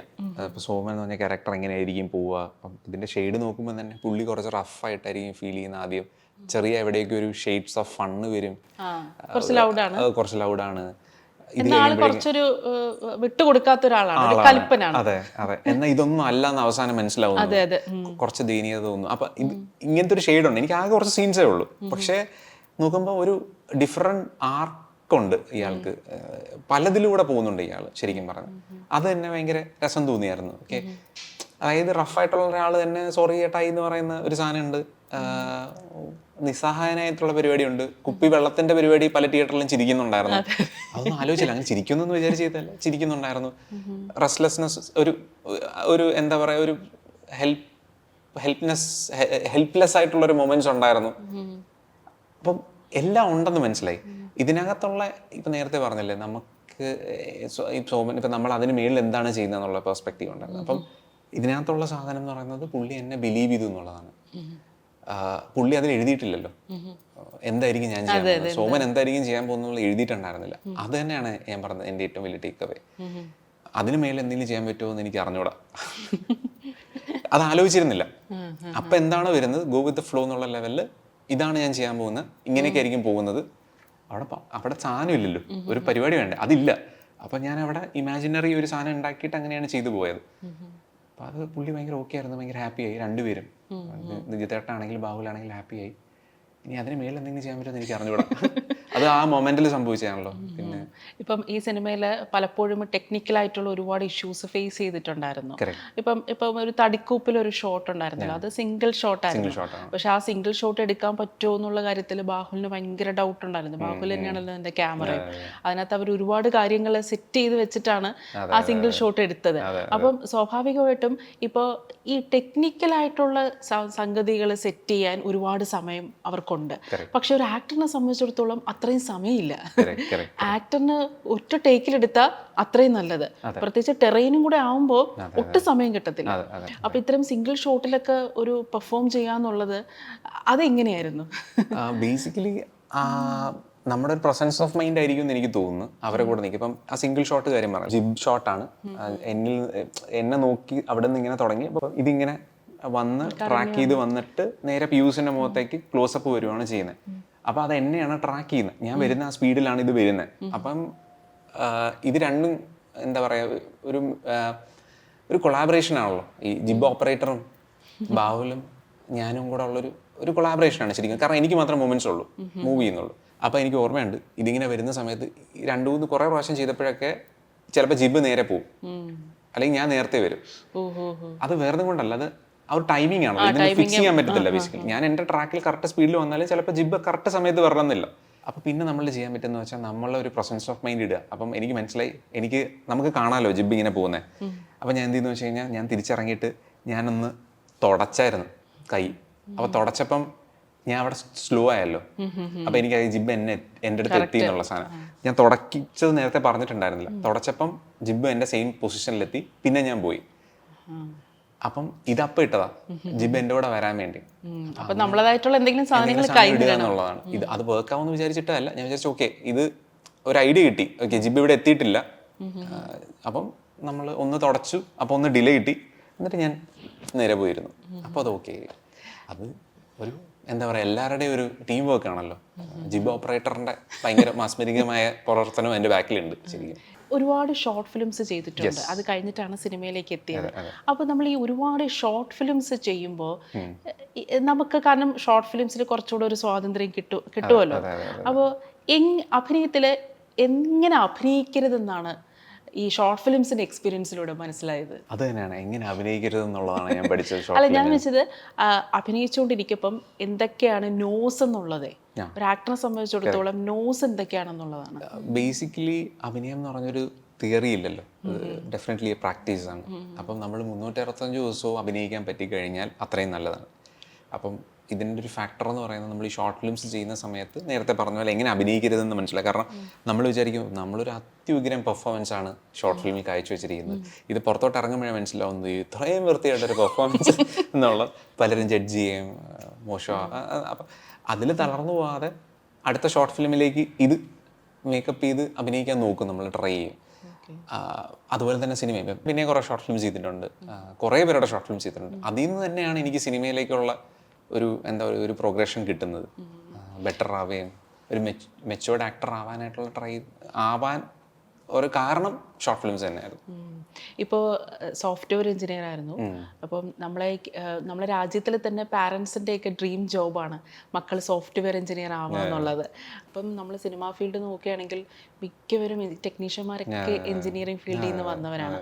അപ്പോൾ ഒരു സേഫ് ആയിട്ടുള്ളൊരു ജോബ്, നല്ല ശമ്പളം. അപ്പോൾ ഈ ഒരു സേഫ് ആയിട്ടുള്ള ജോബിൽ നിന്ന് അത്യാവശ്യം നല്ല ഹൈ പെയ്ഡ് സാലറി കിട്ടുന്നു, എന്നാൽ ഒരു അത്യാവശ്യം ഇൻകൺസിസ്റ്റൻ്റ് ആയിട്ടുള്ള ഹൈലി കോമ്പീറ്റഡ് ആയിട്ടുള്ള ഒരു ഫീൽഡിലേക്ക് വരുന്നു. ആ ഒരു തീരുമാനം എടുക്കുന്നത് എങ്ങനെ, എളുപ്പമായിരുന്നോ? പിന്നെ കല്യാണം കഴിച്ചു. അല്ല, എളുപ്പമാണോ ചോദിച്ചാൽ അല്ല, എളുപ്പമല്ല. ഇത് വരുന്നത് അങ്ങനെയല്ല. ഞാൻ പറഞ്ഞു വെച്ചാൽ സിനിമ ഒരു ഭയങ്കര പ്രെഡിക്റ്റബിൾ ആയിട്ടുള്ള ഒരു ഇൻഡസ്ട്രി അല്ല. ഇപ്പം എൻ്റെ ലെവൽ ഓഫ് ആക്ടേഴ്സ്, നമുക്കൊരു മാർക്കറ്റ് കിട്ടുന്നവരെ, നമ്മളെ കണ്ട ആൾക്കാർ തിയേറ്ററിൽ കയറുന്നവരെ അയാളുടെ ഒരു വാല്യൂ എന്ന് പറയുന്നത് ആർക്ക് വേണമെങ്കിൽ നിശ്ചയിക്കാം. ഈ ആക്ടേഴ്സ് എന്ന് പറയുന്ന ഔദാര്യത്തിലാണ് ജീവിക്കുന്നത്. ഞാൻ എപ്പോഴും അതായത് റൈറ്റേഴ്സ്, ഡയറക്ടേഴ്സ്, പ്രൊഡ്യൂസേഴ്സ്, ഇവൻ എത്ര കൊടുക്കണം, ഇവൻ എടുക്കണോ, ഇവൻ അഭിനയിപ്പിക്കണോ, ഇവന് ഏത് റോള് കൊടുക്കണം, അത് ആക്ടേഴ്സിന് സ്വന്തമായിട്ടൊന്നും ചെയ്യാൻ പറ്റില്ല. നമ്മൾ അലൈൻഡ് ആണ് വിത്ത് റൈറ്റർ, ഡയറക്ടർ ആൻഡ് പ്രൊഡക്ഷൻ. അപ്പം അങ്ങനെ ഒരു വാല്യൂ, ഒരു പൈസ ഫിനാൻഷ്യലി ഉണ്ടാവുക എന്ന് പറയുന്നത് വളരെ കുറവായിരിക്കും. അതേ സമയത്ത് നിങ്ങൾക്കൊരു സൈഡ് പരിപാടി ഉണ്ടെന്ന് വെച്ചോ, എന്തെങ്കിലും ഒരു സാധനം, ദാറ്റ് ക്യാൻ ബി എനിത്തിങ്, ഒരു ബിസിനസ് ആവാം, or you are A writer, or you are A director, അല്ലെങ്കിൽ ആഡ്സ് ചെയ്യാം. അങ്ങനെയുള്ള പരിപാടിയാണെങ്കിൽ ബേസിക്കലി നിങ്ങൾക്ക് കുറച്ചുകൂടെ ബ്രീത്തിങ് സ്പേസ് കിട്ടും, നിങ്ങൾക്ക് നല്ല സിനിമ ചൂസ് ചെയ്യാൻ പറ്റും. ഇവിടെ ഉള്ള കുറേ ആക്ടേഴ്സ് എന്തുകൊണ്ടായിരിക്കും എന്ന് വെച്ചാൽ, അങ്ങനെയല്ല ഞാൻ പറയുന്നത്, ആരും ഒരു മോശം സിനിമ ചെയ്യാൻ വേണ്ടി വരില്ല. പക്ഷെ എന്നാലും ചിലപ്പം സാറ്റിസ്ഫൈഡ് അല്ലാതെ ആക്ടേഴ്സ് ചില സിനിമ ചെയ്യാറുണ്ട്. അതെന്തുകൊണ്ടെന്ന് വെച്ച് കഴിഞ്ഞാൽ അവർക്ക് നിൽക്കണ്ടേ, പൈസ വേണ്ടേ. അപ്പം അത് നിങ്ങൾക്ക് വേറെ എവിടെയെങ്കിലും നിങ്ങൾക്ക് ഒരു ബ്രെഡ് ആൻഡ് ബട്ടർ കിട്ടുന്നുണ്ടെങ്കിൽ ഡെഫിനറ്റ്ലി നിങ്ങൾക്ക് ഇതിൽ കുറച്ചുകൂടെ ചൂസി ആയിട്ട് മുന്നോട്ട് പോകാൻ പറ്റും. ഞാൻ പറഞ്ഞതൊരു ക്യാരക്ടർ റോൾ ചെയ്യുന്ന ഒരാളാണ്. For a star definitely there is a market. അങ്ങനെ സൈഡായിട്ട് ഉണ്ടാകുന്നത് നല്ലതാണ്. അല്ല, ഇപ്പോൾ സംവിധാനം ചെയ്യാനും എഴുതാനൊക്കെ ആഗ്രഹം ഉണ്ടായിരുന്നു, ഒരു ഷോർട്ട് ഫിലിം സംവിധാനം ചെയ്തു എന്ന് അറിഞ്ഞു. അപ്പോൾ സൈഡായിട്ട് എങ്ങനെ സ്ക്രിപ്റ്റിൽ വർക്ക് ചെയ്യുന്നുണ്ടോ? സ്ക്രിപ്റ്റ് ട്രൈ ചെയ്യുന്നുണ്ട്. വർക്ക് ചെയ്യുന്നുണ്ടോ എന്ന് ചോദിച്ചാൽ എനിക്ക് അറിഞ്ഞോ, ഞാൻ ട്രൈ ചെയ്യുന്നുണ്ട്. ഞാനും വേറൊരു പാർട്ട്ണറായിട്ട് എഴുതാൻ നോക്കുന്നുണ്ട്, 2-3 പേരായിട്ട് എഴുതാൻ നോക്കുന്നുണ്ട്. എഴുതിയതുകൊണ്ട് പറഞ്ഞു നോക്കിയിട്ടുണ്ട്, വർക്ക് ആയിട്ടില്ല. സ്റ്റിൽ ട്രൈയിങ് ആണ്. ഏറ്റവും നല്ല സാധനം ഉണ്ടാക്കാൻ പറ്റുമെന്ന് ട്രൈ ചെയ്യുന്നു. അങ്ങനെ ഒരു സാധനം സൈഡിലുണ്ട്, ട്രൈ ചെയ്യുന്നു എന്നുള്ളത് പറയാം. അല്ലാതെ ഞാൻ കുറച്ച് സോഫ്റ്റ്വെയർ പരിപാടിയും ചെയ്യുന്നുണ്ട്. അങ്ങനെ ഞാൻ അതായത് എനിക്കുള്ള സാധനം എന്ന് പറയുന്നത് എനിക്കൊരു സൈഡ് വേണം എന്നെനിക്ക് ഫീൽ ചെയ്യാറുണ്ട്. സോ ദാറ്റ് നമ്മൾ ഭയങ്കരമായിട്ട് ഇത് കിട്ടിയില്ലെങ്കിൽ ഒന്നും ചെയ്യാനില്ല അങ്ങനെ തളർന്ന് ഫിനാൻഷ്യലി നമ്മൾ സ്റ്റേബിൾ ആയിരിക്കണം. ഫിനാൻഷ്യലി സ്റ്റേബിൾ ആവാതെ നമുക്കൊന്നും ചെയ്യാൻ പറ്റില്ല. അപ്പം ഏതൊരാളും ഒരു ലെവൽ എത്തുന്നവരെ എന്തെങ്കിലും ഒരു സൈഡ് പരിപാടി, ഒരു പെട്ടിക്കടയെങ്കിലും ഉണ്ടെങ്കിൽ നല്ലതാണെന്ന് എനിക്ക് തോന്നുന്നു. സിനിമ അങ്ങനെ അത്രയും നമുക്കൊരു പ്രോസസ്സ് ഇല്ലല്ലോ. ഒരു എന്താ പറയുക, സിനിമയിൽ ഒരു 10 വർഷം വർക്ക് ചെയ്തെന്ന് പറഞ്ഞിട്ട് നമ്മളിപ്പോൾ IT വർക്ക് ചെയ്യുന്നു അല്ലെങ്കിൽ ഏതൊരു ഇൻഡസ്ട്രി വർക്ക് ചെയ്യുന്നു, 10 വർഷം വർക്ക് ചെയ്ത് കഴിയുമ്പോൾ 10 വർഷത്തെ എക്സ്പീരിയൻസ് ഇല്ലേ എന്ന് ചോദിക്കും, ഇല്ലേ? പക്ഷേ സിനിമയിൽ അങ്ങനെയില്ല. What is your last film, that is you. അപ്പം 10 വർഷം വർക്ക് ചെയ്തൊന്നും ഒരു ഫാക്ടറേ അല്ല. ഇതിങ്ങനെ നമ്മളത് പ്രോഗ്രസ്ഡായി നമ്മൾ മറ്റേ ലൈം ലൈറ്റ് പിടിച്ചെടുത്ത് ലാസ്റ്റ് പടം ഹിറ്റാക്കുക, അതുകൊണ്ട് ഈ പടം കിട്ടുക, അങ്ങനെ പോകാൻ പറ്റും. അപ്പം അത് പ്രെഡിക്റ്റബിൾ അല്ല. ഇപ്പോൾ ഈ ഒരു അൺപ്രഡിക്റ്റബിൾ ആയിട്ടുള്ള ഒരു സിനിമ ഫീൽഡിൽ നിൽക്കുക എന്ന് പറഞ്ഞ പോലെ നമ്മൾ ആക്ടറും കൂടിയാണ്, ഡിപ്പെൻഡബിൾ ആണ്. അപ്പോൾ നമ്മളുടെ ഒരു കഠിനാധ്വാനം, എഫേർട്ട്, അതിനോടൊപ്പം തന്നെ നമ്മളുടെ ഒരു പെരുമാറ്റം, ആൾക്കാരുടെ ഡീലിങ്സ്, അതെല്ലാം ഈ സിനിമയിൽ നിന്ന് പോകുന്നതിന് വലിയൊരു ഫാക്ടറാണല്ലോ. ഇപ്പം പലരും ഇപ്പം സിനിമയിൽ അഭിനയിക്കാൻ താല്പര്യമുള്ള ഒരുപാട് ചെറുപ്പക്കാരികളൊക്കെ എന്നോട് ചോദിച്ചിട്ടുണ്ട്, ഇതിപ്പം ഒരു സംവിധായകനോട് പോയി ഒരു അവസരം ചോദിച്ചാൽ അവർക്ക് ഡിസ്റ്റർബൻസ് ആവുമോ, അവർക്ക് എന്തെങ്കിലും വല്ലായ്മ തോന്നുമോ എന്നൊക്കെ അവർക്കൊരു കൺസേൺ ഉണ്ട്. അപ്പം സിനിമയിലെ ഏറ്റവും വലിയൊരു ചർച്ചാ വിഷയം എന്ന് പറഞ്ഞാൽ ഈ സിനിമയിലെ ഈഗോയിസം എങ്ങനെ നേരിടും എന്നുള്ളതാണ്. ആ ഈഗോയിസത്തെ നേരിടാൻ പറ്റുന്ന ഒരാൾക്ക് സിനിമയിൽ കുറേ വർഷം നിന്ന് പോവാം എന്നുള്ളതാണ്. ആ ഒരു ടാക്കിൾ അറിയാവുന്നവർക്ക്, അങ്ങനെ ടാക്കിൾ അറിഞ്ഞ് നിന്ന് പോകുന്ന ഒരുപാട് ആൾക്കാർ ഉള്ളൊരു ഫീൽഡും കൂടെയാണ്. അപ്പം രഞ്ജിത്ത് എങ്ങനെയാണ് ഒരു സിനിമയിലെ ഇത്തരത്തിലുള്ള ഈഗോ അങ്ങനെയുള്ള സംഭവങ്ങളൊക്കെ അതിനെയൊക്കെ ഡീൽ ചെയ്യുന്നതും ടാക്കിൾ ചെയ്യുന്നതൊക്കെ രഞ്ജിത്തിൻ്റെതായിട്ടുള്ള ശൈലിയാണല്ലേ? ഞാൻ കുറച്ചുകൂടി ഒരു സോഫ്റ്റ് സ്പോക്കൺ ആയിട്ടുള്ളൊരു മനുഷ്യനാണെന്നാണ് എനിക്ക് തോന്നുന്നത്. എന്നെ അങ്ങനെ ഭയങ്കരമായിട്ട് അഫക്റ്റ് ചെയ്യാറില്ല. ഇപ്പം ഞാൻ ചാൻസ് ചോദിക്കുന്ന കാര്യം പറഞ്ഞില്ല, പലരും നമ്മൾ ചാൻസ് ചോദിക്കണം, പക്ഷെ അത് ഒരു സാഹചര്യവും സന്ദർഭവും നോക്കി ചോദിക്കുന്നത് ഭയങ്കര ബെറ്റർ ആയിരിക്കും. ബീയിങ് പ്രൊഫഷണൽ ആവുന്നത് ഭയങ്കര നല്ലതായിരിക്കും. ചിലപ്പോൾ മൈൻഡ് ചെയ്യും, ഡയറക്ടർ മൈൻഡ് ചെയ്തോ, ഡയറക്ടർ വേറെ എന്തെങ്കിലും പോയിന്റിലായിരിക്കും, ടെൻഷനിലായിരിക്കും, അവരങ്ങനെ മൈൻഡ് ചെയ്യണം എന്നില്ല. പിന്നെ ഞാൻ ഒരുപാട് കേട്ടിട്ടുണ്ട് എന്നോട് അങ്ങനെ ഡയറക്ടർ പെരുമാറി. എനിക്കറിയില്ല, അത് അങ്ങനെ പെരുമാറാം, അങ്ങനത്തെ ഒരു ഇൻഡസ്ട്രിയാണ്, അങ്ങനെ പ്രശ്നമാണ്. അത് ഡയറക്ടർ മാത്രമല്ല, നിങ്ങൾ വേറെ ഏത് ഇൻഡസ്ട്രി പോയാലും റിജക്ഷൻസ് സംഭവിക്കാം. സിനിമ മാത്രമല്ല, എന്തിലും സംഭവിക്കാം. പിന്നെ സിനിമയിലൊരു പ്രോസസ്സ് ഇല്ലല്ലോ. ഇപ്പം നമ്മളൊരു IT കമ്പനിയിലോ അല്ലെങ്കിൽ വേറെ ഏത് കമ്പനിയിലാണെങ്കിലും നമ്മളൊരു റെസ്യൂമെ അയച്ചു കൊടുക്കുന്നു. റെസ്യൂമെ ഒരു പ്രോസസ്സിലൂടെ ഒരു HR ഉണ്ട്, HR റൗണ്ട് കഴിയുന്നു, ഒരു കമ്പനി തീരുമാനിക്കുന്നു ഇന്ന റോളാണ് ചെയ്യുന്നത്. അങ്ങനെയല്ലല്ലോ ഇവിടെ വർക്ക് ആവുന്നത്. അങ്ങനെ പ്രോസസ്സ് ഇല്ല. അങ്ങനെ പ്രോസസ്സ് ഉണ്ടെങ്കിൽ നല്ലത്, പക്ഷെ അതെങ്ങനെ പ്രോസസ്സ് ആവുമെന്ന് എനിക്കറിയില്ല. അതുകൊണ്ട് തന്നെ എല്ലാ ഇൻഡിപെൻഡൻറ്റ് റിലേഷൻഷിപ്സിലും അല്ലെങ്കിൽ ഇൻഡിപെൻഡൻ്റ് ആയിട്ടുള്ള ഒരു ഡയറക്ടറിന് ഇഷ്ടപ്പെട്ട ഓക്കെയാണ്, അസിസ്റ്റൻ്റ് ആക്കാം, അല്ലെങ്കിൽ ആക്ടിങ് ആൾക്ക് തോന്നുവാണെങ്കിൽ ഇയാളോട് എനിക്ക് വർക്ക് ചെയ്യണം തോന്നുവാണെങ്കിൽ അയാളെ വിളിക്കും. അങ്ങനെയാണ് പോകുന്നത്. അതാണ് ഞാൻ നേരത്തെ പറഞ്ഞത്, ദർ ഈസ് നത്തിങ്, ഒരു എക്സ്പീരിയൻസോ ഒന്നും ഫാക്ടറി ഇല്ല. ഇന്നൊരു നല്ല നടൻ വന്നു കഴിഞ്ഞാൽ ഡയറക്ടർ വിചാരിക്കും ഇയാളായിട്ട് വർക്ക് ചെയ്യാം എന്നുള്ളത്. ഇന്നൊരാൾ എൻ്റെ അടുത്ത് ചാൻസ് ചോദിച്ചു. ഇപ്പം ഞാൻ പറയട്ടെ, എക്കോ എന്ന് പറയുന്ന മൂവിയിൽ എന്നെക്കാട്ടി ബെറ്ററായിട്ട് അഭിനയിക്കാമെന്ന് 100 കണക്കിന് ആൾക്കാർ പുറത്തുണ്ട്. നമ്മൾ പുള്ളിക്ക് എന്നെ വിളിക്കാൻ തോന്നിയത് ഇയാൾക്ക് ഇത് ഓക്കെ ആയിരിക്കും, പിന്നെ അയാൾ കുറച്ചുകൂടി ഒരു കംഫർട്ട് സോണിലുള്ള ഒരാളായിരിക്കും എന്നുള്ളതായിരിക്കും. അയാൾ ശല്യമൊന്നും ഉണ്ടാക്കത്തില്ല, അയാൾ നമ്മളെ കൂടെ തന്നെ നിൽക്കും. അപ്പം being A team player is very important. എനിക്കങ്ങനെ തോന്നാറുണ്ട്. നമുക്ക് എത്ര സ്കില്ലുണ്ടെന്ന് പറഞ്ഞാലും നമ്മളൊരു ടീം പ്ലെയർ അല്ല. അവനെ വിളിച്ചാൽ എൻ്റെ അമ്മേ ശല്യമായിരിക്കും തോന്നിക്കഴിഞ്ഞാൽ ആരും വിളിക്കില്ല, നമ്മളും വിളിക്കില്ലല്ലോ, ആരും വിളിക്കില്ല. അപ്പം ബീയിങ് എ ടീം പ്ലെയർ, ഒരു കംഫർട്ട് സോണിലേക്ക് ഉണ്ടാവുക എന്ന് പറയുന്നത് ഭയങ്കര ഇമ്പോർട്ടൻ്റ് ആണ്. നമ്മൾ കുറച്ചുകൂടെ ഫ്ലെക്സിബിൾ ആയിരിക്കണം എന്ന് പറഞ്ഞാൽ മോശമാവുക എന്നുള്ളതല്ല ഞാൻ പറയുന്നത്. അവരുടെ എന്താണോ, കാരണം ഇതിൻ്റെ അമരക്കാരൻ എന്ന് പറയുന്ന ഡയറക്ടറാണ്. നമുക്ക് എത്ര പ്രഷറാണ് വരുന്നത്, ആക്ടറിനൊക്കെ അഫക്റ്റഡ് ആവുന്ന ഏറ്റവും ലാസ്റ്റാണ്. പൈസ പോകുന്നത് പ്രൊഡ്യൂസറിൻ്റെയാണ്, കുറച്ചുകൂടെ പേര് നഷ്ടമാവുന്നത് ഡയറക്ടറിൻ്റെയാണ്. അവർ കഴിഞ്ഞിട്ട് ഒരു ആക്ടർ വരുന്നുള്ളൂ. അവരുടെ റെസ്പെക്ട് ചെയ്യുക, കുറച്ചുകൂടെ റെസ്പെക്ട് ചെയ്യുക, അവർ പറയുന്നത് അവരുടെ കൂടെ നിൽക്കുക, അതാണ് എനിക്ക് തോന്നിയിട്ടുള്ളത്. ബിനു പപ്പുവിൻ്റെ കൂടെയാണ് കൂടുതൽ കോമ്പിനേഷൻ സീൻ വന്നിട്ടുള്ളത്. ബിനു പപ്പു അദ്ദേഹം ആക്ടറാണ്, സംവിധായകനാണ്, എല്ലാമാണ്. എല്ലാമാണ്. അപ്പോൾ അദ്ദേഹത്തിൻ്റെ കൂടെ ഉള്ളൊരു അഭിനയം ഉണ്ടല്ലോ, അദ്ദേഹം വളരെ കുറച്ചുകൂടെ സീനിയർ ആയിട്ടുള്ള ഒരു ആക്ടറാണ്. ഞാൻ എപ്പോഴും ശ്രദ്ധിച്ചിട്ടുണ്ട് അദ്ദേഹത്തിൻ്റെ ഒരു എനർജി ലെവല്, അദ്ദേഹത്തിൻ്റെ ഒരു ഡയലോഗ് ഡെലിവറി. അപ്പം കൂടെ നിൽക്കുന്നവർക്ക് കൂടി ആ എനർജി പാസ് ചെയ്യും. അപ്പം എന്തായിരുന്നു വിനു പപ്പുവിൽ നിന്ന് കിട്ടിയ ഏറ്റവും വലിയ ലേണിങ്സ് എന്തായിരുന്നു? ഭയങ്കര വലിയ ലേണിംഗ് ആണ് ആക്ച്വലി. ശരിക്കും ഞാൻ സെറ്റിൽ പോയ സമയത്ത് തുടരും കഴിഞ്ഞ് ഹിറ്റടിച്ച് നിൽക്കുന്ന ബിനുചേട്ടനെയാണ് ഞാൻ കാണുന്നത്.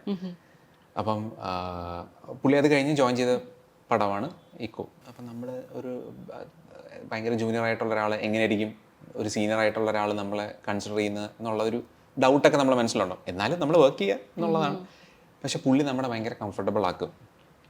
And second thing, more over ഒരു ടെക്നീഷ്യൻ ആക്ടർ ആകുമ്പോൾ ഉണ്ടാകുന്ന ഒരു ഗുണമുണ്ട്. അതെന്താണെന്ന് വെച്ച് കഴിഞ്ഞാൽ ഇതിനകത്ത് ഒരു പെർട്ടിക്കുലർ സീക്വൻസിൽ നമ്മൾ കാട്ടിക്കൂടെ വരുന്ന പോയിന്റിൽ ഒരു ഡയലോഗ് ബിനുചേട്ടനാണ് പറയേണ്ടിയിരുന്നത്. പക്ഷേ ബിനുചേട്ടൻ പറഞ്ഞു, എടാ ഈ ഡയലോഗ് ഞാനല്ല, അത് അവൻ തന്നെ പറയണം, അപ്പോഴാണ് നമുക്കൊരു ലൈവായിട്ട് കിട്ടുന്നത്, അത് അവൻ പറയട്ടെ എന്ന് ബാബുജിയോടും രഞ്ജിത്തേട്ടനോടും പറഞ്ഞിട്ട് ആ ഡയലോഗ് എനിക്ക് തന്നു. സാധാരണ ഒരു ആക്ടർ വേറെ ആളുടെ ഡയലോഗും കൂടെ പറയാൻ നോക്കും, കാരണം അത് എപ്പോഴും ഒരു ആർത്തി ഉണ്ടാവും ഒരു ആക്ടറിന്. പക്ഷേ പുള്ളി നോക്കിയത് ഈ സിനിമയ്ക്ക് എന്താണോ നന്മ, ആ സീൻ ഏതാണോ ബെറ്റർ ആയിട്ടുള്ളത് അതാണ് പുള്ളി ചെയ്തത്. അങ്ങനെ ആ ഡയലോഗ് എനിക്ക് കിട്ടിയായിരുന്നു. അപ്പം അതാണ്, സിനിമ നന്നാക്കാൻ വേണ്ടിയാണ് പുള്ളി വർക്ക് ചെയ്യുന്നത്. ബീങ് എ ടെക്നീഷ്യൻ ആയതിൻ്റെ ഒരു ഗുണമാണെന്നാണ് എനിക്കത് തോന്നുന്നത്. ഒരു ആക്ടർ മാത്രമായി കഴിഞ്ഞാൽ ചിലപ്പം എനിക്ക് തന്ന ഡയലോഗ് അല്ലേ, ഞാനത് മാത്രം ചെയ്താൽ പോരെ എന്ന് തോന്നത്തുള്ളൂ. അതല്ല, അവനെയും കൂടെ നമുക്ക് ഇൻക്ലൂഡ് ചെയ്ത് ബീങ് എ ടീം എന്നുള്ള പെർസ്പെക്റ്റീവിൽ പോവാം എന്ന് വിചാരിച്ചുകൊണ്ടാണ് ആ ഡയലോഗ് എനിക്ക് കിട്ടുന്നത്. രണ്ടാമത്, ഞാൻ എത്രത്തോളം നന്നായി എന്നുള്ളതിനുള്ള റീസൺ അഫ്കോഴ്സ് റൈറ്റർ എല്ലാവരും ഉണ്ടെങ്കിലും കോ ആർട്ടിസ്റ്റ്, അതായത് ബിനുചേട്ടൻ പ്ലസ് സന്ദീപ്, എൻ്റെ കോമ്പിനേഷൻ ഇവരുമായിട്ടാണ്. ഇവരുടെ ഒരു ഗിവ് ആൻഡ് ടേക്കിലാണ് നമ്മൾ വർക്ക് ആവുന്നത്. എന്താടാ എന്ന് ചോദിക്കുമ്പോൾ ഒന്നുമില്ല എന്ന് പറയുന്ന, എന്താടാ ചോദിക്കുന്നതിൽ എനിക്ക് ഒന്നുമില്ലെന്ന് പറയാൻ പറ്റത്തുള്ളൂ. അത് അവിടുന്ന് കിട്ടുന്നുണ്ടാണ്. അത് ഭയങ്കര, ഈ പടത്തിൽ തന്നെ എനിക്ക് തോന്നുന്നു നമ്മൾ പടം കണ്ടു കഴിയുമ്പോഴേക്കും ഓൾമോസ്റ്റ് ഒരു ഇൻ്റർവെല്ലിന് മുന്നേ ആയിട്ടാണ് നമ്മൾ രണ്ടുപേരും വരുന്നത്. അപ്പോഴേക്കും പുള്ളി വരുമ്പോൾ വേറൊരു ടെക്സ്ചർ കിട്ടും നമുക്ക് ആ സിനിമയ്ക്ക്. ഓക്കെ, അടിപൊളി, വേറൊരു രീതിയിലുള്ള സംസാരവും വേറൊരു ബോഡി ലാംഗ്വേജും ഭയങ്കര ഡിഫറെൻ്റാണ്, സൗണ്ടും. അതെ. ഇപ്പോൾ സൗരഭ് സസ്തേവ്, അദ്ദേഹം കുര്യച്ചനായിട്ട് അഭിനയിച്ച അദ്ദേഹം ബോളിവുഡിൽ അറിയപ്പെടുന്ന ഒരു ആക്ടിങ് കോച്ചും കൂടെയാണ്. അദ്ദേഹത്തിൻ്റെ പെർഫോമൻസ് ഒക്കെ മൈൻഡ് ബ്ലോയിങ് ആയിരുന്നു. അദ്ദേഹത്തെ കാണാനും പരിചയപ്പെടാനും ഒരു അവസരം കിട്ടിയായിരുന്നു? കിട്ടിയില്ലല്ലേ? ഒരുമിച്ചില്ല. എനിക്ക് തോന്നുന്നു അദ്ദേഹം കൊച്ചിയിൽ വരുന്നുണ്ടോ ഈ സിനിമയുടെ ഒരു പ്രൊമോഷൻ്റെ ഒക്കെ ആയിട്ട്, അങ്ങനെ എന്തെങ്കിലും പ്ലാൻ ഉണ്ടോ? അറിയില്ല. പുള്ളി ബോംബെയിലാണ്. അപ്പം പുള്ളി ബോംബെയിൽ ബിസിയാണ്. ബോംബെയിൽ ഒരു പ്രിവ്യൂ ഉണ്ടായിരുന്നു, കുറേ പേര് കാണുകയൊക്കെ ചെയ്തിട്ടുണ്ടായിരുന്നു. കൊച്ചിയിൽ വരുന്നുണ്ടോ എന്ന് എനിക്ക് അറിഞ്ഞുകൂടാ. ഓക്കെ, ഇപ്പോൾ സൗഹൃദങ്ങളെക്കുറിച്ച്, രഞ്ജിത്തിനെ സംബന്ധിച്ചിടത്തോളം സൗഹൃദങ്ങൾ വളരെ ഇമ്പോർട്ടൻ്റ് ആണ്. അത് എനിക്ക് തോന്നുന്നു സൗഹൃദങ്ങൾ ഇഷ്ടപ്പെടുന്ന ഒരാളാണ്, കാര്യസാധനത്തിന് വേണ്ടി അല്ലാതെ സൗഹൃദങ്ങൾ വളരെ ഇഷ്ടപ്പെടുന്ന ഒരാളാണ്. ആസിഫും രഞ്ജിത്തുമായിട്ടുള്ളൊരു സൗഹൃദം ഉണ്ടല്ലോ, എനിക്ക് തോന്നുന്നു തലവൻ മുതലാണെന്ന് തോന്നുന്നു അല്ലേ? തലവൻ മുതലാണ്. എനിക്ക് തോന്നുന്നു രഞ്ജിത്തിനെ ഞെട്ടിച്ചുകൊണ്ട് മാസ്ക് ഒക്കെ വെച്ച് ട്രെയിനിൽ ആസിഫ് കുറച്ചൊന്നും പേടിച്ചല്ലേ? പേടിച്ചല്ല, ഞാൻ ആക്ച്വലി ആസിഫെ ആദ്യമായിട്ട് കാണാൻ വേണ്ടി നിൽക്കുന്നു. അപ്പം നമ്മൾ എന്തൊക്കെ പറയണം എന്നുള്ളത് ആലോചിച്ചിരിക്കുമായിരുന്നു. തലശ്ശേരിയിൽ നിന്ന് ട്രെയിനിലോട്ട് പോകുമായിരുന്നു. അല്ല, കൊല്ലത്ത് തലശ്ശേരിയിലോട്ട് ട്രെയിൻ പോകുമായിരുന്നു. സെയിം കമ്പാർട്ട്മെന്റിലുണ്ട്. നമ്മൾ ഒരിക്കലും ഒരു ട്രെയിനിൽ നമ്മളൊരു താരത്തെ നമ്മൾ പ്രതീക്ഷിക്കുന്നില്ല. പക്ഷെ എൻ്റെ അടുത്ത് പ്രൊഡക്ഷൻ പറഞ്ഞിരുന്നു ഇങ്ങനെ ആസിക്ക ഇതിലാണോ ഉള്ളതെന്ന് പറഞ്ഞു, അതേ സെയിം കമ്പാർട്ട്മെന്റിലാണോ ഉള്ളതെന്ന് പറഞ്ഞു. ഞാൻ വെയിറ്റിംഗ് ആണ്, ഇത് പറയാൻ പ്രാക്ടീസ് ചെയ്ത് വെച്ചിട്ടുണ്ടായിരുന്നു. പെട്ടെന്ന് ആടാ നീ ട്രെയിനിലുണ്ടെന്ന് പ്രൊഡക്ഷൻ പറഞ്ഞായിരുന്നു, മാസ്കും ഇതൊക്കെ ഇതാണ് മാറ്റിയപ്പോഴാണ് ഓക്കെ ആസിക്ക ഓക്കെ. എന്നിട്ട് പുള്ളി പറയാടാ, അപ്പം ഞാൻ പിന്നെ ഈ പറഞ്ഞ് പഠിച്ചു വെച്ചിരുന്ന സാധനം മറന്നുപോയി. പറഞ്ഞു ഞാൻ കുറച്ച് കഴിഞ്ഞപ്പോൾ ചോദിച്ചു, ആസിക്ക എന്നെ പരിചയമുണ്ടോ? എടാ ഞാൻ നിന്റെ പടം കണ്ടിട്ടുണ്ട്, ഓക്കെ ആണപ്പാ എന്ന് പറഞ്ഞ് പുള്ളി എന്നെ അവിടെ നിന്ന് ടേക്ക് കെയർ ചെയ്ത് കൊണ്ടുപോയൊരു പരിപാടിയുണ്ട്. അത് ഈ പടം കഴിഞ്ഞിട്ടാണ് അത് തീരുന്നത്. ഇപ്പോഴും ഞാൻ ഇടയ്ക്ക് കാണാറുണ്ട് പുള്ളി ശല്യപ്പെടുത്തി. എന്തായിരുന്നു പഠിച്ചു വെച്ചത്? ഞാൻ ആസിക്ക, ഹലോ ആസിക്ക, ഞാൻ ഒരു ആക്ടറാണ്, ഞാൻ ഇന്ന പടങ്ങളാണ് ചെയ്തിരിക്കുന്നത്, ഞാൻ ഇതിൽ അഭിനയിക്കുന്നുണ്ട്, ഹാരിസ്, ഇതാണ് പറഞ്ഞു വെച്ചിരുന്നത്. ഈ പെണ്ണ് കാണാൻ പോകുമ്പോൾ ചെറുക്കണ്ടല്ലോ പഠിച്ചു വെക്കുന്ന പോലെ. അതിപ്പോൾ ഞാൻ പലപ്പോഴും സ്മോൾ ടൈം ആക്ടർ, നമ്മുടെ ഒരു ഐഡന്റിറ്റി എപ്പോഴും ഒരു ഐഡന്റിറ്റി ക്രൈസിസ് വരും, നമ്മൾ മനസ്സിലാവാതിരിക്കാം, എല്ലാവരും മനസ്സിലാക്കണം എന്ന് പറയുന്നതിൽ അർത്ഥമൊന്നുമില്ല. നമ്മൾ പറയുക നമ്മളെ പറ്റി, ചിലർക്ക് മനസ്സിലാവണമെന്നില്ല. ഇപ്പം തന്നെ തിയേറ്ററിൽ പോയ സമയത്ത്, തിയേറ്റർ വിസിറ്റിന് പോയ സമയത്ത് ഈ രൂപത്തിൽ കാണുമ്പോൾ ചിലവർക്ക് മനസ്സിലാവുന്നില്ല. കുറച്ചുകൂടെ അടുത്തോട്ട് വന്നു നിങ്ങളല്ലേ, അപ്പോഴായിരിക്കും ചിലപ്പോൾ മനസ്സിലാവുന്നത് അതെ ഞാനാണ്, ഞാൻ ഇത്തരം പടങ്ങളാണ് ചെയ്തതെന്ന് ചിലപ്പോൾ ഇൻട്രൊഡ്യൂസ് ചെയ്യാറുണ്ട്. ഇപ്പോൾ ലാലേട്ടനെ കണ്ട മരയ്ക്കാറില്, എനിക്ക് തോന്നുന്നു മരയ്ക്കാറില് ചെറിയൊരു റോളായിരുന്നു. ഭയങ്കര ചെറിയ അപ്പോൾ മരയ്ക്കാറില് മോഹൻലാലിനെ കാണാൻ വേണ്ടി അല്ലേ, അങ്ങനെ ഒരു മൊമെന്റ് ഉണ്ടായിരുന്നല്ലോ. മോഹൻലാലിനെ കണ്ടു കഴിഞ്ഞപ്പോൾ അദ്ദേഹത്തെ നേരിട്ട് പോയി കണ്ട് സംസാരിക്കാൻ, പരിചയപ്പെടാൻ അതൊക്കെ സാധിച്ചിട്ടുണ്ടായിരുന്നോ? അന്ന് സാധിച്ചു. കാരണം എൻ്റെ ഫ്രണ്ടാണ് രേവതി അതിൽ അസോസിയേറ്റ് രേവതി സുരേഷ്. രേവതി സുരേഷ്. അപ്പം രേവതിക്ക് ഭയങ്കര ആക്സസിബിളാണ് ലാലേട്ടൻ. അപ്പം ഞാനിങ്ങനെ അവിടെ അതിന് എൻ്റെ ഷൂട്ടില്ലാത്ത ദിവസമാണ് ഞാൻ പോകുന്നത്. അപ്പം പുള്ളിക്കാരി എന്നെ പരിചയപ്പെടുത്താമെന്ന് പറഞ്ഞായിരുന്നു. പക്ഷെ പുള്ളിക്കാരി ഭയങ്കര ബിസി. നീ രാവിലെ വാ പരിചയപ്പെടുത്താമെന്ന് പറഞ്ഞു. അപ്പം പുള്ളിക്കാരി ഇതിനെക്കുറിച്ചൊന്നും മിണ്ടുന്നില്ല. ഞാൻ രാവിലെ വന്നിരിക്കുമോ, അപ്പോൾ പുള്ളിക്കാരി അങ്ങോട്ട് ഓടുന്നു ഇങ്ങോട്ട് ഓടുന്നു, ഇങ്ങ് പോവും. അപ്പം പിന്നെ ഞാൻ മുഖമൊക്കെ കാണിക്കുമ്പോഴും പുള്ളിക്കാരിക്ക് മനസ്സിലാവുന്നില്ല. അപ്പം ഞാൻ പിന്നെ വിചാരിച്ച് നടക്കൂല, ഞാൻ അന്ന് പോവാം. അന്ന് എനിക്ക് ട്രെയിൻ ഉണ്ട് തിരിച്ച്, അല്ല ഫ്ലൈറ്റ് തിരിച്ചു വരുമോ. അപ്പം ഞാൻ പുള്ളിക്കാരി അടുത്ത് ഇനിയിപ്പോൾ നടക്കില്ലെന്ന് പറഞ്ഞ് പോകുമ്പോൾ പെട്ടെന്ന് പുള്ളിക്കാരി എടാ നിനക്ക് ലാലേട്ടനെ കാണണമല്ലേ, എടാ ഞാൻ മറന്നുപോയി വാ.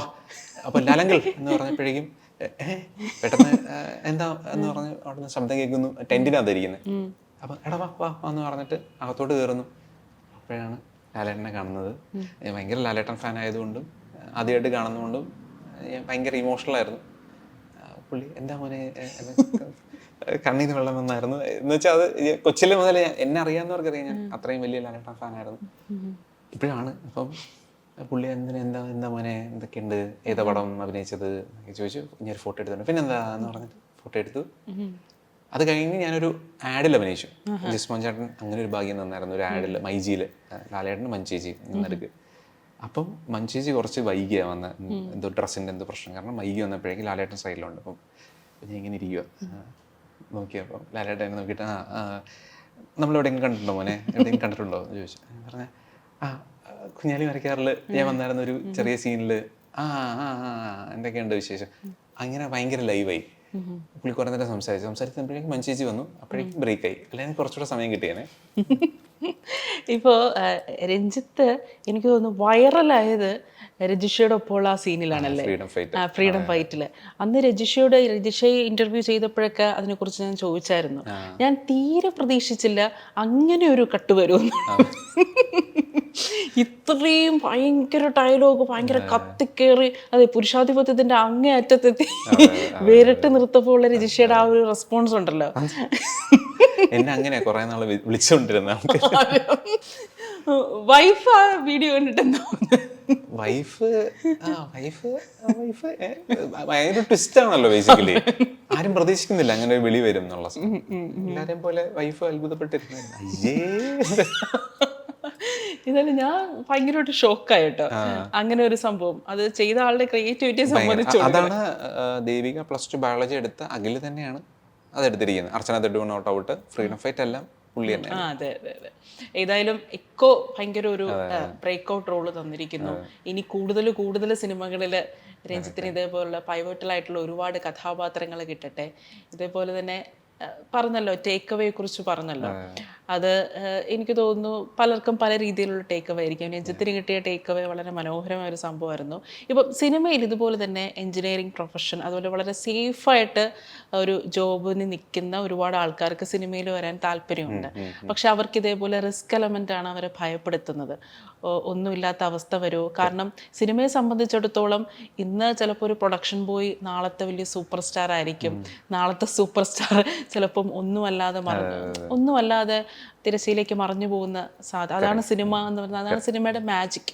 അപ്പോൾ ഈ ഒരു സേഫ് സോണിൽ നിന്ന് വരുന്ന ഇത്തരത്തിലുള്ള ആൾക്കാർക്ക് സിനിമയിലോട്ട് വരാൻ ആഗ്രഹിക്കുന്നവരോട് എന്താണ് രഞ്ജിത്തിന് പറയാനുള്ളത്?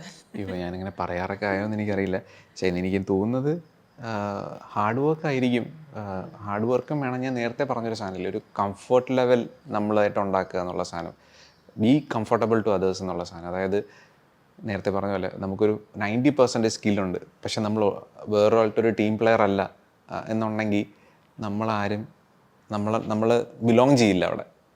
ഇപ്പം സൗഹൃദത്തിൻ്റെ ആയിരിക്കും ചിലപ്പം പടങ്ങൾ ഉണ്ടാവുക ഫസ്റ്റ് ലെവലിൽ. ഇപ്പം ഞാനൊക്കെ വരാനായിട്ടുള്ള കാരണം തന്നെ രാഹുൽ, ഒറ്റമുറി വെളിച്ചം, രാഗിനി, ഫ്ലാസ്ക് എടുത്ത് രാഹുൽ റജി നാരായണ. അപ്പം നമ്മുടെ സുഹൃത്തുക്കളാണെങ്കിൽ പോലും എൻ്റെ അച്ഛനോ അമ്മയോ വൈഫോ ഒന്നുമില്ലാത്ത ഒരു പ്രതീക്ഷ പുള്ളിക്കുണ്ടായിരുന്നു. ഞാനൊരു ആക്ടറാണ്, ഇവൻ കൊള്ളാം, ഇവനൊരു പരിപാടി കൊടുത്താൽ ഇവൻ ആക്ടറാവും എന്നുള്ളത്. അതെൻ്റെ അച്ഛനും അമ്മയ്ക്കൊന്നും ഉണ്ടായിരുന്നില്ല. ഞാനൊരു സക്സസ് ആവുന്നവരെ അവർക്ക് ഉണ്ടായിരുന്നില്ല. അപ്പോൾ ഞാൻ പറഞ്ഞത് നമ്മുടെ സുഹൃത്തിനായിരിക്കും ചിലപ്പോൾ ഉണ്ടാവുക. രാഹുൽ ഉള്ളതുകൊണ്ടാണ് ഞാൻ ഇവിടെ ഇരിക്കുന്നത് ടോട്ടലി. അതായത് അവനെന്നെ കണ്ടുപിടിച്ചു എന്നുള്ളതല്ല, പക്ഷെ പുള്ളിക്ക് ആ ഒരു വിഷൻ ഉണ്ടായിരുന്നു, ഇവൻ കൊള്ളാം, ഇവൻ ചെയ്യാൻ പറ്റും എന്നുള്ളത് കൊണ്ട്. ഈ ഡയറക്ടേഴ്സ് എല്ലാവരും അവരുടെ സിനിമയെ ഒരു മക്കളെ പോലെ കാണുന്നത്. അത്രയും പരിപാലിച്ച് അത് ഒരു സ്ഥലത്ത് പോലും തെറ്റരുതെന്നുള്ള ലെവലല്ല. അപ്പോൾ അവർ തരുന്നൊരു ക്യാരക്ടർ ഉണ്ടല്ലോ, അത് അത്രയും അപ്പുറം നോക്കി കണ്ടിട്ടായിരിക്കും തരുന്നത്. ഒരു ചുമ്മാ എടുത്താൽ ഈ ക്യാരക്ടർ നീ ചെയ്തു അങ്ങനെ പറയില്ല. ഫ്രണ്ട് ആയതുകൊണ്ട് ചെയ്യുക അങ്ങനെ പറയില്ല. അയാൾക്കൊരു വിശ്വാസം ഉണ്ടെങ്കിൽ അത് തരത്തുള്ളൂ, സെൻസിബിൾ ആയിട്ടുള്ള ഡയറക്ടർ. അപ്പം ഒരു കംഫർട്ട് സോൺ നമ്മളുണ്ടാക്കി ഒരു സുഹൃത്ത് വലയം ഉണ്ടെങ്കിൽ ഭയങ്കര നല്ലതാണെന്ന് എനിക്ക് തോന്നിയിട്ടുണ്ട് സിനിമയിലേക്ക് വരാൻ.